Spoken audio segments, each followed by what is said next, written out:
Good afternoon, ladies and gentlemen. Thanks for coming here today and your patience.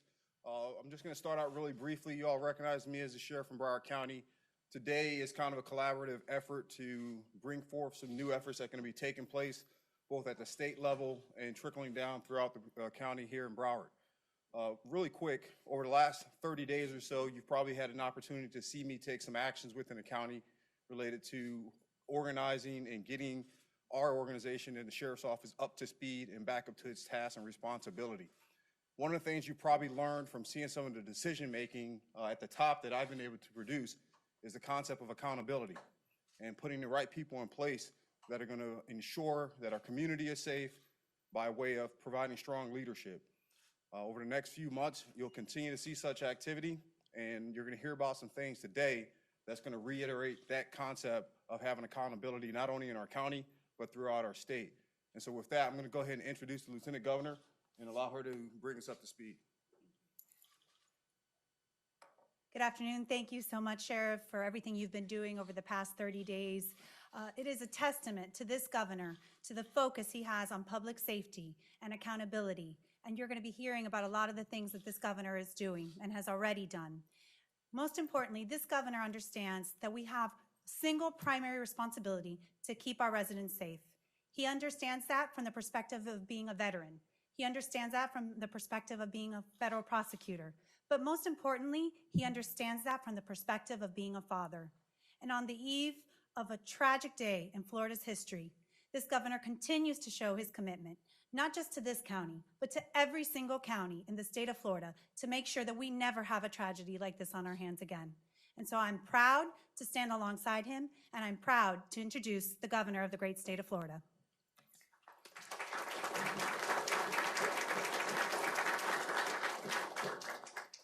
Well, thank you, Jeanette. And tomorrow will mark the 1-year anniversary of one of the worst days that we've had in the history of Florida, the massacre of Marjory Stoneman Douglas High School in Parkland, Florida.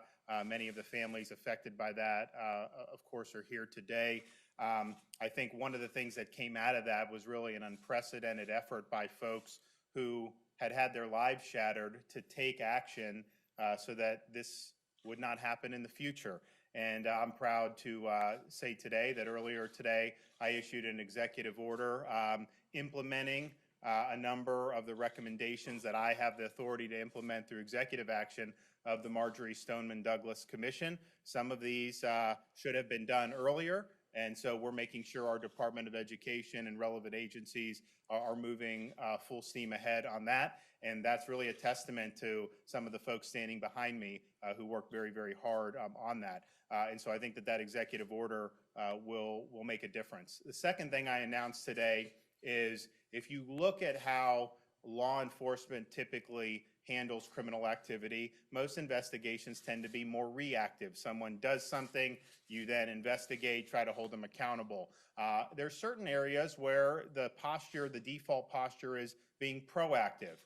In Florida, with the Florida Department of Law Enforcement, they take a proactive posture to protect the governor, me and my wife, from any threats. The U.S. Secret Service takes a proactive posture against threats to high public officials at the federal level, including the President of the United States.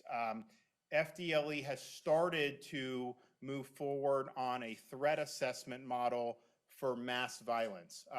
And I think that when you see some of the things that have happened, not just at Marjory Stoneman Douglas, but through other parts of our state and country, a lot of times people who are committing mass violence, this is not a secret that this is something that could happen.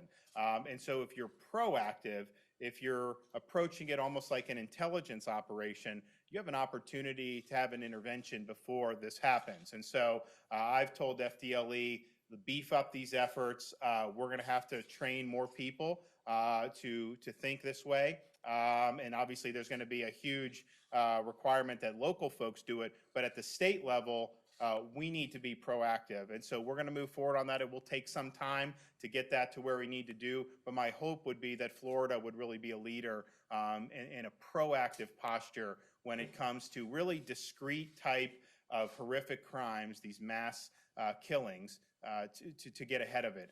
The guy from SunTrust in Sebring just recently was texting his ex-girlfriend saying he was going to kill innocent people. And if you go to Indiana, and we're still investigating some of that, there were all kind of warning signs in Indiana throughout his entire life. So let's heed these warning signs, and let's have apparatus in place that can take action. Now today, my final announcement, we were here in Broward about a month ago with many of the families to try to bring accountability to the sheriff's office. I think that we have done that. I think the sheriff's office is going in a much better direction, and I know many of the families are pleased at the progress that's been made. Many also have had grave concerns with the school board and the superintendent of the school district here. I've been asked to potentially suspend the superintendent, just as I did the sheriff. The problem is that I don't have the authority to do that for an official who is appointed. I also was asked maybe look into some of the school board members who are supporting kind of the old regime and have been resistant to change. And I looked at that, and yes, they are elected, but it's not clear to me that having policy disputes would be a reason to exercise that power. And I'm also mindful of the fact that there was just an election just last year where many of these issues were the foremost issues in the campaign, and the voters of this county chose to return some of those school board members or elect some with that posture.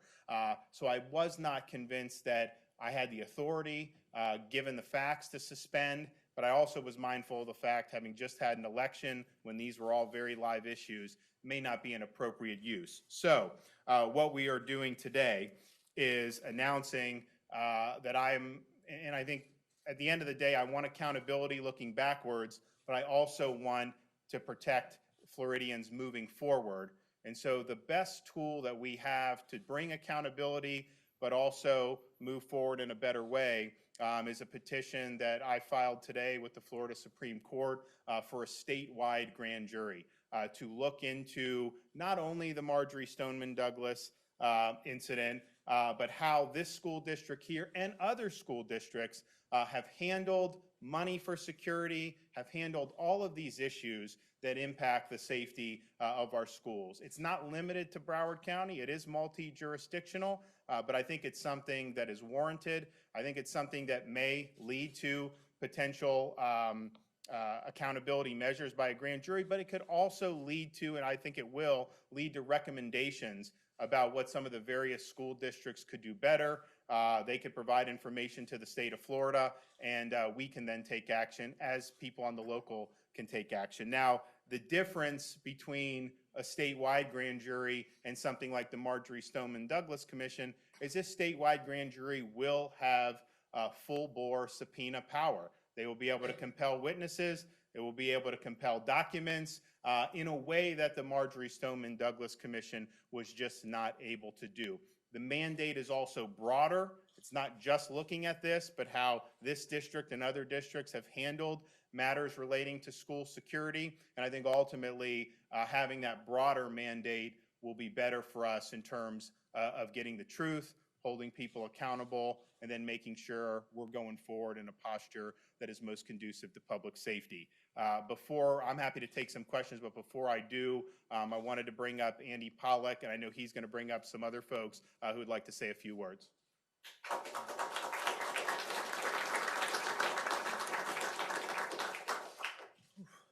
First, I want to thank the First Lady and the Governor for making this day happen. This day means a lot to, as you can see, all the families are here. We don't need tomorrow to remind us of what happened. We live it every day, and we've been fighting for justice for our murdered loved ones, and this is just the beginning. So in that, there's some people that also want to talk today, and I'm going to bring them up. It's Deborah Hickson, Tony Montalto, Max Shackner, and Hunter Pollack.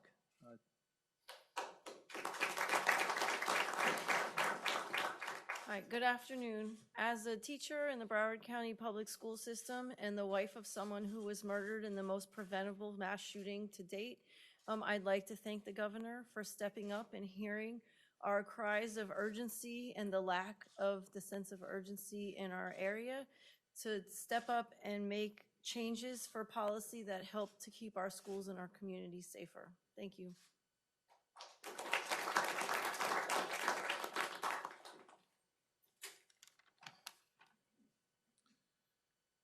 Some of you know I'm the president of Stand With Parkland, which was formed by all our families.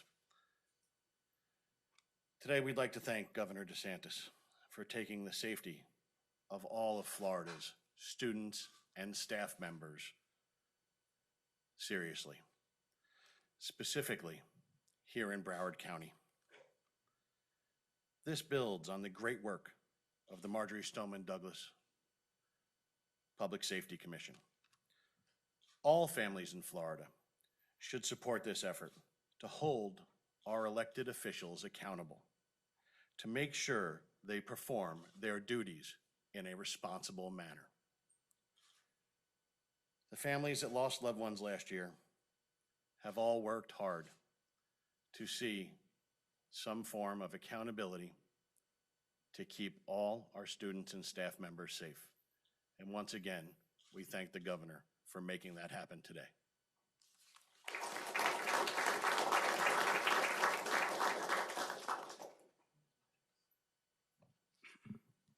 Hello. As everyone knows, I'm Hunter Pollock. I lost my little sister, Meadow, in the Marjorie Stoneman Douglas tragedy. Today is the beginning of the end for the possible corruption in the Broward County School Board. It is evident that there is a hornet's nest of failures that led to my sister's death. Governor DeSantis has made a bold move today, one that will ensure any wrongdoing will be brought to light. Since last Valentine's Day, my family's mission has been not to only make our school safe, but to make sure no stone is left unturned. The governor has turned the boulder today. Thank you so much. Let's fix it.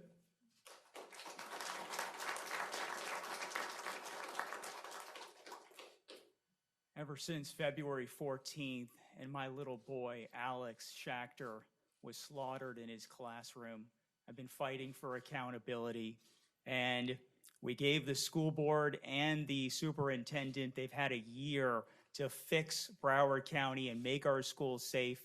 This is ground zero, and they continue to fail us. So I want to thank Governor DeSantis for instituting this action of accountability. And finally, I think that we're going to be able to make our schools safe. So thank you very much, Governor.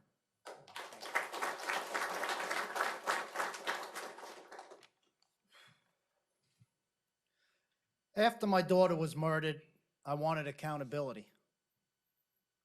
Governor DeSantis said that he would hold people accountable. And if Ron said he was for accountability, then I was going to be with him. You heard Ron DeSantis in the debate say, I'm going to work with Andy Pollock and I'm going to fix it. And this is part of it.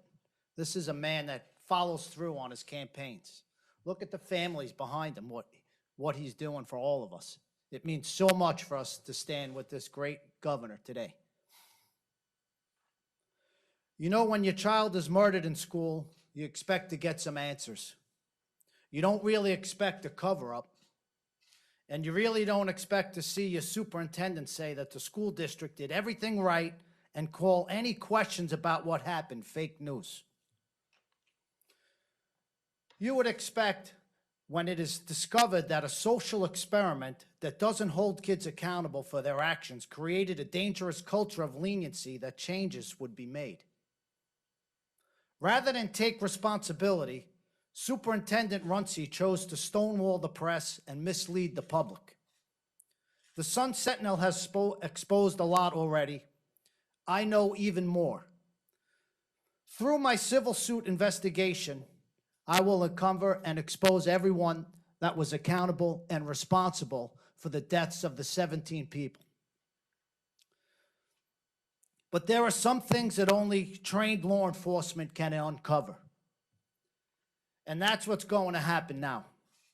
There will be an extensive investigation into the Broward County District, and everyone will be held accountable. Last time this happened, people went to jail. This time, we'll just have to wait and see what happens. Thank you.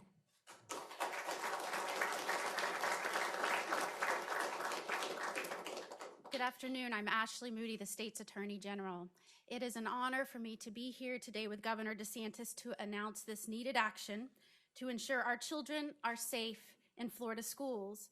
I, along with every parent of school-aged children in this state, expect that when we drop our children off at school in the morning, we will be able to pick them up in the afternoon. The reality is that 17 families in Parkland had that expectation nearly a year ago and were never able to see their children again. It is necessary that we learn from the failures of that tragic day and continue to work diligently to ensure it never happens again. In the aftermath of Parkland, our lawmakers immediately designated funds and crafted requirements for school districts to do many things, including fortify our campuses, identify threats and students needing immediate mental health attention, develop drills and personnel to better protect students. Shockingly, sadly, despite these laws, many that are in charge ensuring these steps are taken may have failed to act. As a mom and as Florida's Attorney General, I will passionately pursue the truth, and through our statewide prosecutor and the grand jury that Governor DeSantis has petitioned from the Supreme Court, will ensure accountability for Florida's parents. Just like every other person in Florida, those in charge of the safety and security of our children must obey the law. If taxpayer money is not being used as it is intended to secure our schools, if a safe school officer has not been assigned to schools, if threat assessment teams have not been assembled, or criminal activity is not reported as required, all Floridians will know. And those in charge of ensuring this is done will be accountable to Floridians for these decisions. Our Office of Statewide Prosecution will diligently pursue this grand jury investigation, and I thank Governor DeSantis for this bold action and affirmation that our laws are not merely suggestions, and all of us that hold public office are accountable to them. Thank you.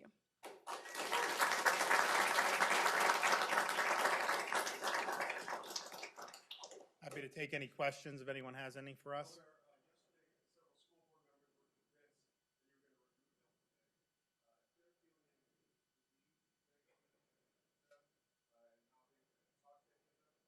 No, I mean, as I said in my comments before, I heard the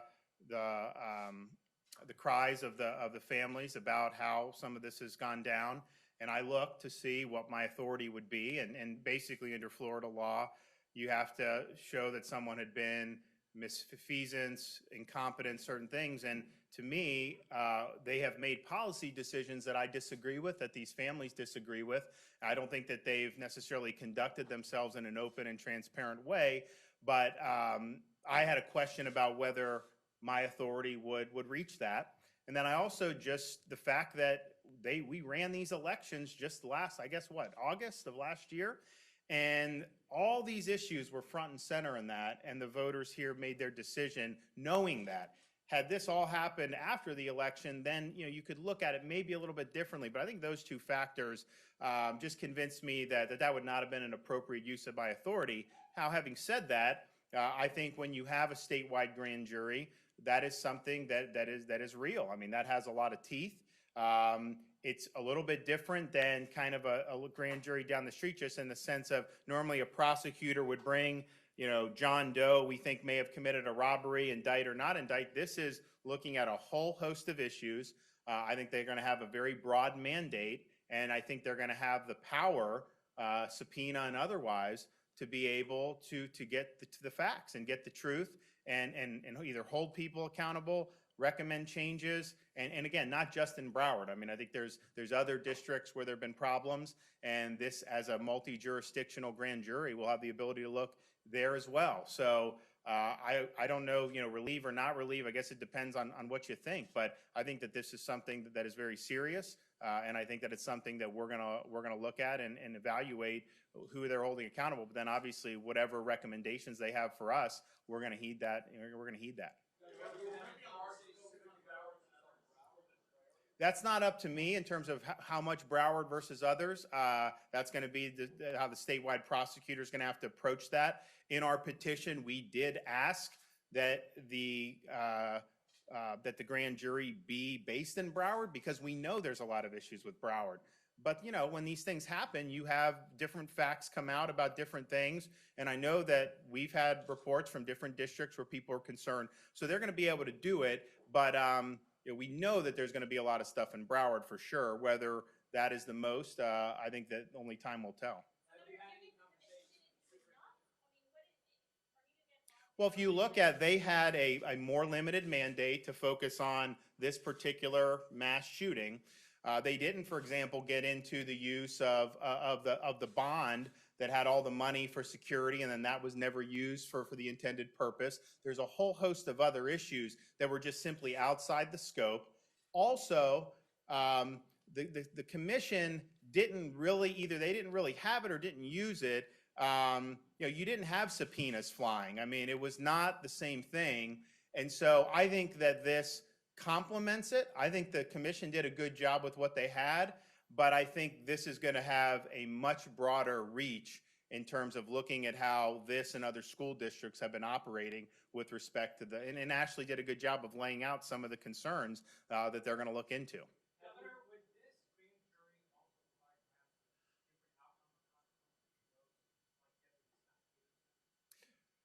Well, it could. I mean, I think that there's going to be. I mean, I think from the sheriff's office to what Andy's doing to this. I mean, there's going to be a lot of possibilities there. But I can't speculate about what will happen or not happen. And look, the grand jury, they have the ability to recommend things. They can say. So, for example, I suspended the superintendent of Okaloosa Schools because she was subject to these grand jury reports. They said, we don't know that it's fully criminal, but we think that she's putting kids at risk. So that gave me the hook to say, wait a minute, I could suspend her. So there's going to be things that potentially come out that may not rise to indictment. Some may rise to indictment. I think they just have to follow the facts on that.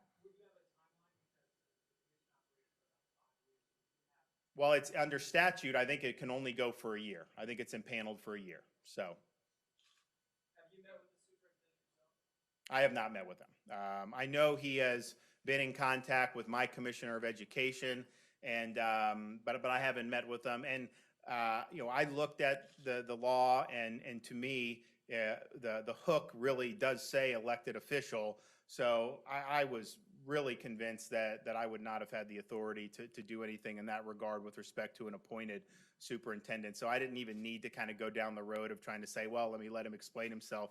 I kind of determined early on that I just didn't have the authority under current law to do that. So.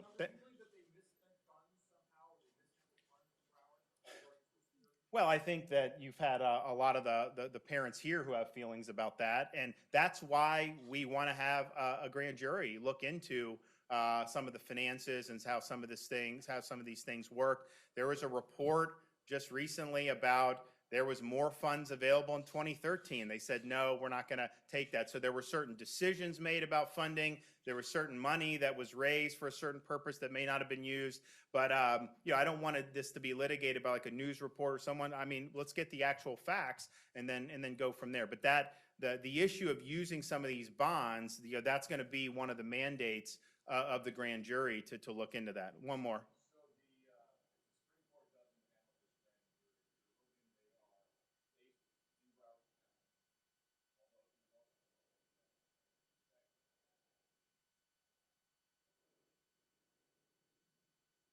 Oh, yeah, no, it is. So, well, we recommended it be here just because we know Broward is going to have to be looked at. I don't know if Hamilton County needs to be looked at. I think some other counties we've got information probably need to be looked at, but we knew Broward needed to be, and so it has to be multi-jurisdictional under the statute, and so we think there'll be multiple school districts that are looked at, but clearly most of or there was more evidence of going Broward than there were on some of the other districts, and so but what'll happen now is that this, once this is impaneled, that then provides an avenue for folks who have information on some of these things to be able to let them know what they have. So I think you're going to see a number of districts that are going to be looked at, and hopefully we get a lot of stuff ferreted out from this. So.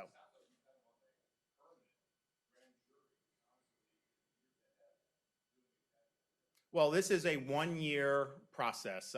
That's just what I can go back and try to get another one at the end of that, but that's what we're looking at. And look, I don't want it to be permanent at all, because I want to actually, as Andy would say, fix the problems. And I think a lot of the parents here have been frustrated by, even though The legislature passed a lot of reforms. I've now implemented some of those. They've gotten a whole bunch of stuff done that I think has been that helps people's safety. But it seems like locally here, which was ground zero, that there hasn't been the same sense of urgency that you would expect in the aftermath of something like this. So, but we hope we fix it. We want to be proactive on this stuff, and I think that Florida will be better for it. So. Can you talk about the idea of indictments, how that fits into the accountability and the importance of the possibility of indictments in your question?